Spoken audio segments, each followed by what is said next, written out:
chance of thunderstorms.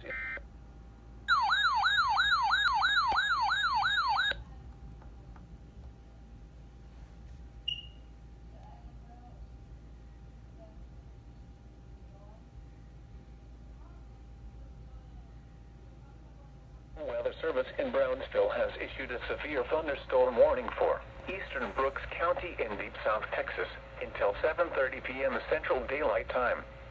At 6:30 p.m. Central Daylight Time, a severe thunderstorm was located near Encino, moving northeast at 15 miles per hour. Hazard, 60 miles per hour wind gusts and quarter-size hail. Source, radar indicated. Impact, hail damage to vehicles is expected. Expect wind damage to roofs, siding, and trees. Locations impacted include Encino and sections of Interstate 69C north of Encino. Prepare immediately for large hail and damaging winds. People outside should move immediately to shelter inside a strong building. Stay away from windows.